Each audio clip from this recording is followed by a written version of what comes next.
Hello my dear friends, welcome to my channel Kaushik's Insight.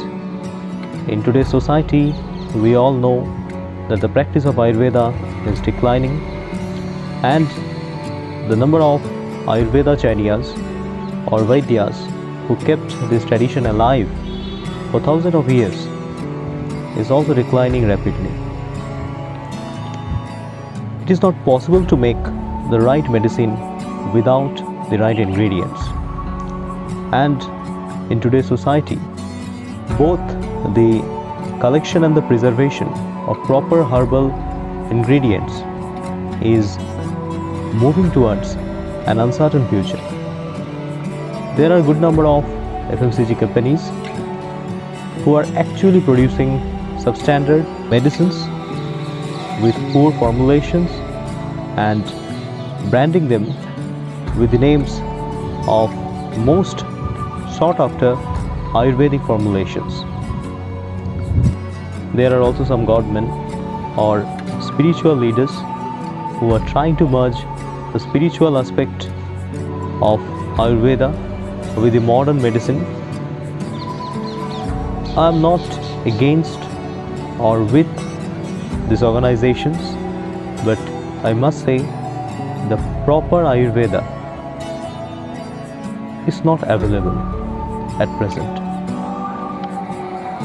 এইরকম একটি পরিস্থিতিতে, এরকম একটি সময়কালে এখনও কিছু মানুষ আছেন যারা নাম, খ্যাতি, অর্থ, যশ এই বিষয়গুলির জন্য উদ্বিগ্ন না হয়ে আয়ুর্বেদ বিদ্যাটিকে ভালোবেসে এর চর্চার সঙ্গে বহুদিন ধরে জড়িত আছেন, বংশ পরম্পরায় আয়ুর্বেদের চর্চা করে আসছেন। তো এরকমই এক ব্যক্তির সাথে আমরা আজকে দেখা করব এবং তার কাছে আমরা প্রকৃত আয়ুর্বেদ সম্পর্কে এবং কিছু মেডিসিনের প্রিপারেশন আর গাছের উপকারিতা সম্পর্কে একটু কথা শুনব।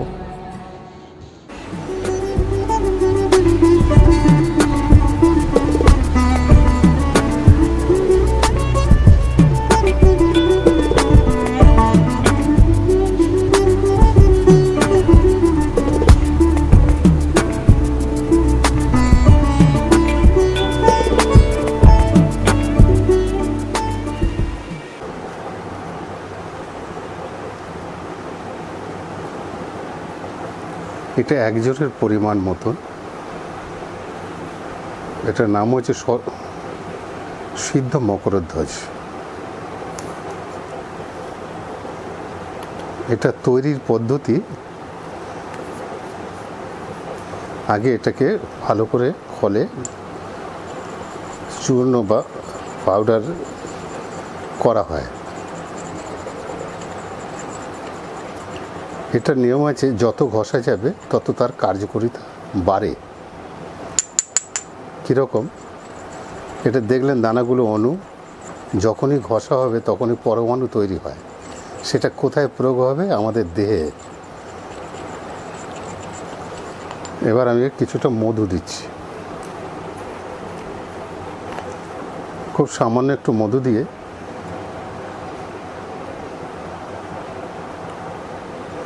ঘষা এবং সেটাকে মধু দিয়ে মারা খল, এটাকে বলা হয় খল, আর এটা হচ্ছে নুড়ি।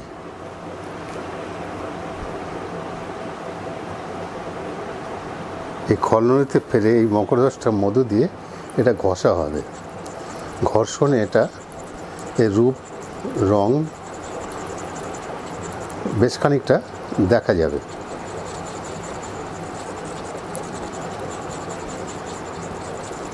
এটা মানুষের দীর্ঘ আয়ু,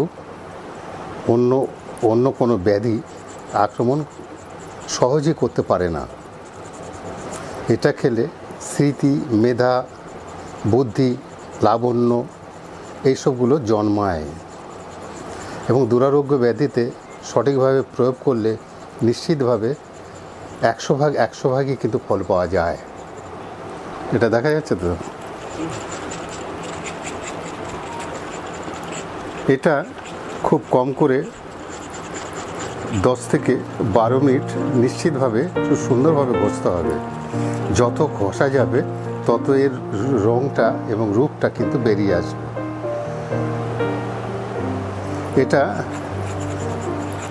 এটা রোগের জন্য, ব্যাধির জন্য যদি দেখা যায় কেউ জ্বর হয়েছে, ঠিক এইভাবে ঘষে 6 থেকে 8 চামচ শিউলি পাতার রস মিশিয়ে খাওয়ার পর একটু গরম জল খাওয়াতে হবে। জ্বরটাও সেরে যাবে, দুবেলা খেলে খুব ভালো হয়। এবং পায়খানায় যদি কষা থাকে সেটাও কিন্তু নর্মাল করে আনবে, খুব সুন্দর পরিষ্কার পায়খানা করিয়ে দেয়। যদি দেখা যাচ্ছে বয়স্ক লোক মাথাটা ঘুরছে, ঠিক এইভাবে তৈরি করে চাল ধোয়া জল এটা চেটে খাওয়ার পর, ঠিক এরকম চেটে খাওয়ার পর আতপ চাল ভেজানো 1 মুঠো রাত্রেবেলা ভিজিয়ে রাখবে, 1বার 2বার ধোবে, 3বার আর ধোয়ার কোনো দরকার হবে না। প্রায় 100-150 গ্রাম জলে ওটা ভিজিয়ে রাখতে হবে। এটা এরকমভাবে সকালবেলা বানিয়ে ওই চাল ধোয়া জলটা খেতে হবে। যদি দেখা যায় যে না এ মাথাটা শূন্য শূন্য ভাব, তখন এটাকে মাখন দিয়ে খেলে খুব ভালো উপকার পাওয়া যায়। এটা দিনে সকাল সন্ধ্যে খেতে হয়। খেলে স্মৃতি, লাবণ্য, মেধা, জরা ব্যাধি থেকে সে লাভ করতে পারবে। এটা হয়েছে সিদ্ধ মকরধ্বজ। মকরধ্বজ অনেক রকমের আছে, যেরকম ধরুন সরগুণ মকরধ্বজ, প্লেন মকরধ্বজ, এগুলো আছে। এটা ডাস্ট অবস্থায় এটা দেওয়া হলো, মানে চূর্ণ। এবার কিছু কিছু মকরধ্বজের নাম শোনা যায়, সেটা বড়ির ভেতরে থাকে। চন্দ্র উদয় মকরধ্বজ, স্বল্প চন্দ্র উদয় মকরধ্বজ, ঠিক এই ধরনের। সেগুলোর ভেতরে আবার সেটা আমি দেখাতে পারলাম না এখন, আমি সময় মতন আমি ওটা দেখিয়ে দেবো। তো এইসব ওষুধগুলো আজকাল বাজারে বহু কোম্পানি, বিভিন্ন কোম্পানি, নামি দামি কোম্পানি তারা তৈরি করে, তবে কার্যকারিতা সেরকম কি আছে না আছে বোঝা খুবই মুশকিল হয়ে যাচ্ছে। তো আমাদের দেখুন বাপ ঠাকুরদাদা কবিরাজি করে এসছে। প্রথম উৎপত্তি কিন্তু আমাদের বরিশাল। আমার ঠাকুরদাদার নাম হয়েছে গোপাল কবিরাজ, বাবা হয়েছে উপেন্দ্রনাথ কবিরাজ। তো সেই সুবাদে আমার কাকা, দাদা, আমি বর্তমানে এখন এইটা নিয়েই আছি। তারা অনেকে গত হয়ে গেছেন, এখন আমার এটা নিয়ে চলছে। তবে খুব একটা চিকিৎসা কিন্তু করি না, কারণ হয়েছে এখন জিনিসপত্র কিন্তু অভাব হয়ে দাঁড়াচ্ছে। যে বাজারে কিনতে পাওয়া যায় সেই দিয়ে চিকিৎসা করার মতন আমার মনোবৃত্তি জাগে না। কাজে নিজে তৈরি করার যতটুকু পারা যায় চেষ্টা করি, তাতেও অনেক সুফল পাওয়া যায়। কিন্তু এখন সেগুলোকেও আস্তে আস্তে কমে আসছে। যেরকম ধরুন গাছগাছালিগুলো বেশ অভাবের মধ্যেই আছে, যে যখন তখন আমি গাছটা তুলে আনলাম, হ্যাঁ সেগুলো তুলতে হয়, যেগুলো বাজারে পাওয়া যায় না সেগুলো আমাকে তুলতে হয়। বাজারে পাওয়াগুলো অনেক পুরনো হয়ে যায়, তার কার্যকারিতা কিন্তু খুবই কম থাকে, যার জন্য নিজেকেই তুলতে হয়। যেমন এক একটা ওষুধের ভেতরে বহু রকমের আছে। আমাদের দেখবেন জংলা মানে কাঁটা ছোট ছোট বেগুনের মতন হয়, মানে ফুলের বিচির মতন হয়। সেসব গাছগুলো এখানে এসব জায়গায় পাওয়া যায়, যথেষ্ট পাওয়া যায়। তার নাম হচ্ছে কণ্ঠিকারি। কণ্ঠিকারি প্রকার ভেদ আছে তার, তো সাদা, নীল, হলুদ। তো আমাদের এখানে বেশিরভাগটা কিন্তু নীল বা সাদা দেখা যায়, তাতে কার্যকারী খুব ভালো। তো এরকমভাবে তুলে তুলে এই ওষুধগুলো তৈরি হয়। হ্যাঁ,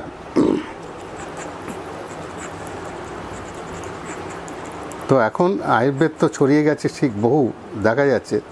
ওর ভেতরে কি আছে না আছে বলা খুবই মুশকিল হয়ে যাচ্ছে। হ্যাঁ, তা দিয়ে খুব একটা ভরসা করা কিন্তু খুব মুশকিল। মানে আমাদের মতন কবিরাজ আমরা পারবো না। কেন পারবো না? আমাদের অভ্যেস তো নেই এগুলো। তবে হ্যাঁ, কিছু কিছু কোম্পানি ছিল, যেরকম ধরুন এক সাধনা কোম্পানি, সে ওষুধগুলোও কিন্তু এখন অনেকটাই গড়বড় হয়ে গেছে। কীরকম? যেখানে স্বর্ণ দেওয়ার কথা সেখানে এখন স্বর্ণ নেই, লেখাই রয়েছে স্বর্ণ মাখিক দিয়ে কাজ হচ্ছে। তা আগে বড়িগুলো হাতে হতো, এখন মেশিনে হচ্ছে।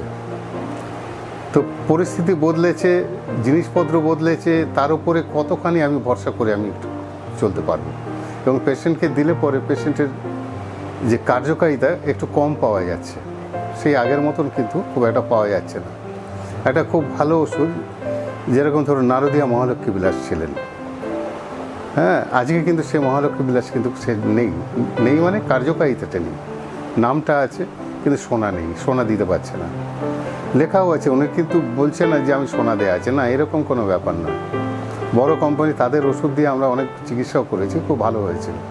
এখনও সে ভরসা নেই। যেন বাদ চিন্তামণি, বিরোধবাদ চিন্তামণি, এই ওষুধগুলো যেন বসন্ত কুশামকর, হ্যাঁ, মগধধ্বজ রস স্বর্ণ, মগধধ্বজ রসায়ন, এগুলো সত্যি আমাদের দেহের পক্ষে দুর্দান্ত কাজ করে গেছে। কিন্তু এখন সেটা খুব একটা ভরসা করতে পারছি না, এবং সেই ধরনের কাজ আর কিন্তু দেখা যাচ্ছে না। কিছু কিছু ওষুধ ব্যবহার করেও দেখা গেছে যে না, এখন অবশ্য সেটা খুব বেশি দিনের কথা নয়, এই বছরখানিক আগে হলো, তখনও কিন্তু মালটা ছিল, জিনিসগুলো ছিল, এখন কিন্তু সেটা দিচ্ছে না। তাতেও ব্যবহার করে, বাদচিন্তামণি ব্যবহার করে দেখেছি, একটা জায়গায় 2টো বড়ি দিয়েছি, তাতেও কাজ হচ্ছে ঠিকই, কিন্তু সেইভাবে হচ্ছে না।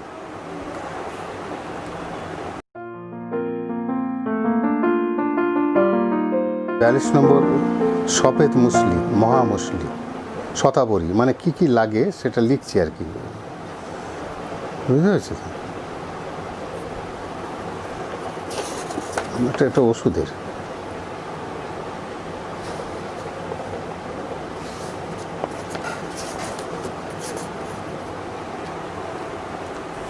তো গাছের দিকে যাই নাকি? হ্যাঁ, খুব সাধারণ একটা গাছ, সেটা সকলেই চিনবে। সেটা হচ্ছে, চলতি নাম হয়েছে কলমি শাক বলেই পরিচিত। পুকুরের কাছে বা ধারে, বা ওটা লতিয়ে জলের ওপর দিয়ে চলে যায়। সেটা আমরা শুধু খেতেই জানি যে সেটা শাক হিসেবেই খায়, কিন্তু এটা খুব দুর্দান্ত একটা, ওর ভেতর একটা ভেষজ আছে যেটা আমাদের রোগের ক্ষেত্রে কিন্তু দারুণভাবে নিরাময় করতে পারে। কোনো এখনও নেশাভাঙ তো মানুষ করে, দেখা গেল একজন বাড়ির কোনো বৃদ্ধ বা যুবক সে নেশা করে ফেলেছে আফিংয়ের, সে নামানো তো খুব মুশকিল। তো পাতাটাকে থেতো করে রস বার করে 2-3 চামচ গলায় ঢেলে দিন, নেশাটা কিন্তু চলে যাবে খুব সুন্দরভাবে। দেখবেন কিছু সময় পরই ওর নেশাটা কেটে গিয়েও সুস্থ জায়গায় চলে আসছে। খুব খুব সুন্দর জিনিস। আরও কতগুলো এই কলমি দিয়ে আমি বলে দিই।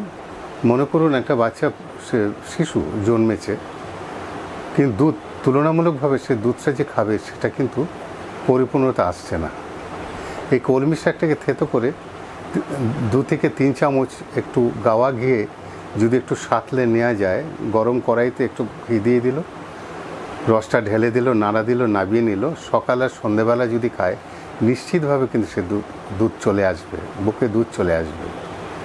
আরও একটা কথা বলি, হঠাৎ করে দেখা গেল যে কিছু কামড়ে দিয়েছে, মানে হুল ফোটানোর জিনিস, মৌমাছি, বোলতা, ভীমরুল, এই ধরনের, তখন ওই কাছাকাছি কিছু না পেলেও কলমি শাকের ডগাটা ঘষে দিলেও কিন্তু তার জ্বালা যন্ত্রণা কিন্তু নিবারণ হবে।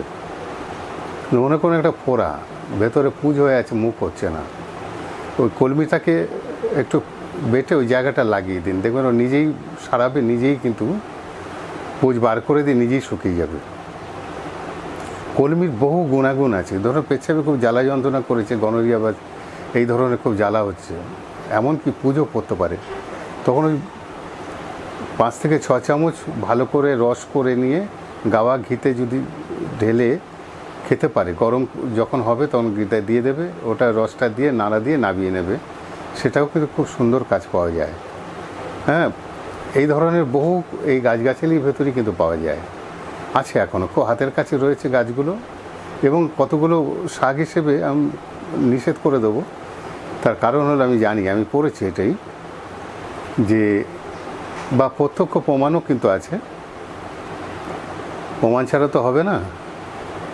কলমি শাক যেরকম উল্টো রথের পরের দিন থেকে রাস পূর্ণিমা অবধি শাক হিসেবে খাওয়াটা নিষেধ আছে, ঔষধ হিসেবে কিন্তু ব্যবহার করা যায়। শাক হিসেবে কেন? এই তখন একটা জিনিস জন্মায়, সেটা ভাঙলে পরে দেখবেন কষ বেরোয়, সেটা সাধারণ মানুষ জানে না, সে খেতেই থাকে, তখন তার পেট ভার হয়, পেটে গণ্ডগোল দেখা দেয়, এই জিনিসগুলো দেখা যায়। রাস পূর্ণিমার পরে খেলে পরে কিন্তু এইগুলো দেখা দেবে না। তো গাছেরও কিছু সতর্ক বাণী থাকে, যেরকম ধরুন কাশি হলে পরে আমরা জানি বাসক পাতা খেলেই চলে যায়, কিন্তু না, বর্ষাকালে কখনই কিন্তু পাতা খেলে আরও বেড়ে যাবে। মূলের যদি নেওয়া যায় তাতেও কিন্তু বেড়ে যাবে, তখন ছালের নিতে হবে। সেরকম প্রতিটা গাছেরই আমাদের সময় অনুযায়ী ব্যবহার করতে হবে, নাহলে কিন্তু সেই ফলটা পাওয়া যাবে না। যেমন ধরুন সাধারণ একটা বলে দিই, সেটা শীতের দিনেই বেশি পাওয়া যায়, সেটা হলো বেতো শাক। বেতো শাকটা ওষুধ হিসেবে দারুণভাবে কাজ করে। কীরকম? ধরুন কুচো কৃমি কামড়াচ্ছে, 2-3 চামচ গরম করে রসটা গরম করে একটু যে খাওয়া যায়, 2-3 দিনের মধ্যে কিন্তু থাকবে না, আরও আপনাকে বিরক্ত করবে না। আর শাক হিসেবে খেলে কিন্তু আপনার লিভার মানে যেটা পরিপাক যন্ত্র তার কিন্তু গতিটা বাড়িয়ে দেয়, মানে হজম শক্তি বাড়িয়ে দেয়, পিত্তরস নির্গত হবে, খুব সুন্দরভাবে কিন্তু সে ভালো থাকবে। অরুচি হয়েছে সেটাও কিন্তু আপনার বেতো শাকই চলে যাবে। বেশি না, পরপর 3-4 দিন খেলে পরে আপনি বুঝে যাবেন যে কমে গেছে, বা প্রচণ্ডভাবে রক্ত পড়ছে। আপনি থেতো করে মোষের দুধের সঙ্গে খাইয়ে দিন, দেখবেন ওটা বন্ধ হয়ে যাবে, কমে যাবে। আমাশা পেটের জন্য খুব দারুণ। এবার বলা আছে, এই চিরঞ্জীব বনৌষধিতে বলা আছে যে এইসব ধরনের জিনিসগুলো, বেশ কিছু জিনিস আমাদের বাইরের দেশে নিয়ে যায়, নিয়ে গিয়ে সে ক্যাপসুল বানিয়ে কিন্তু এখানে চলে আসে।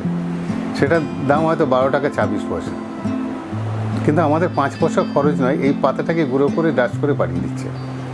আমরা কিন্তু জানি না যে ওই ইউএসএ লেখা রয়েছে বাস ভালো ওষুধ, কিন্তু আজকে এরকমভাবে গল্পের মতন লেখা রয়েছে, শামের মুরগি রামের ঘরে ডিম পেড়ে আসবে, তাও কিন্তু আমাদের দেখতে হবে।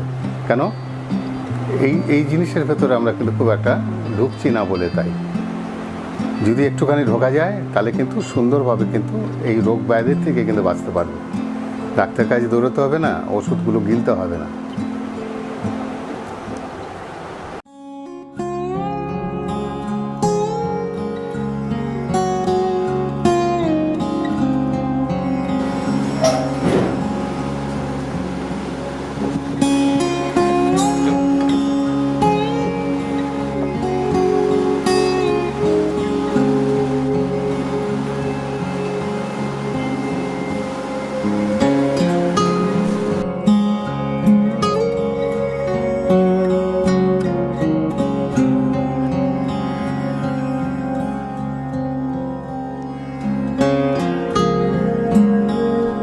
একটা অরিষ্ট, অশ্বগন্ধা রিষ্ট, এটা রিষ্ট, এটা হচ্ছে রিষ্ট। এটা খেলে পরে শুধু দুর্বলতা যাবে না, হালকা কোনো ব্যথা থাকলে চলে যায়, মানসিকতা পাল্টে যায়, গায়ের শক্তি বা মন উৎফুল্ল হয়। দিনে 2 বার খেলে খুব সুন্দর কাজ করে। তাকে চট করে দুরারোগ্য ব্যাধিতে ভুগতে পারবে না, যদি নিয়মিত ব্যবহার করে নিশ্চিতভাবে এর ফল খুব ভালো হয়। নাম হচ্ছে অশ্বগন্ধা রিষ্ট। এরকম অনেক রিষ্ট আছে, যেরকম সারিবাদী শালসা, ওটা হচ্ছে শালসা, এটার ওই রিষ্ট। এবার সারিবাদী শালসা রক্ত পরিষ্কার করে, চর্মরোগকে দূর করে, পরিপাক যন্ত্রকে সক্রিয় করে, এটা সারিবাদী শালসা। হাতে দিতে পারে ওটা, ওই সারিবাদী শালসা, ও পাশেরটা, ওইটা না, হ্যাঁ হ্যাঁ।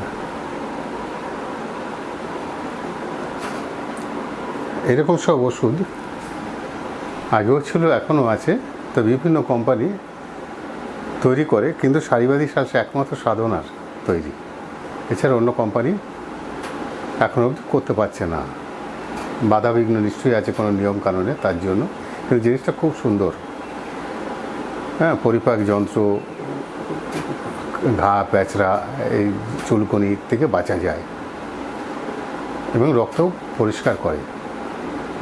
Today in this video we have a very special person with us. He is Ayurvedacharya Mr. Paresh Kaviraj. আমার পরিচয় পরেশচন্দ্র দাস। আমার ঠাকুরদাদা ছিল গোপাল কবিরাজ, বাবা ছিল উপেন্দ্রনাথ কবিরাজ, কাকা ছিল অমৃতলাল, আমার দাদা ছিল রত্নেশ্বর। সবই আমরা কবিরাজ ঘরের, কিন্তু তারা অনেকে গত হয়ে গেছেন, এবার আমি আছি। এই বক্তব্যগুলো আমি দিলাম আপনাকে।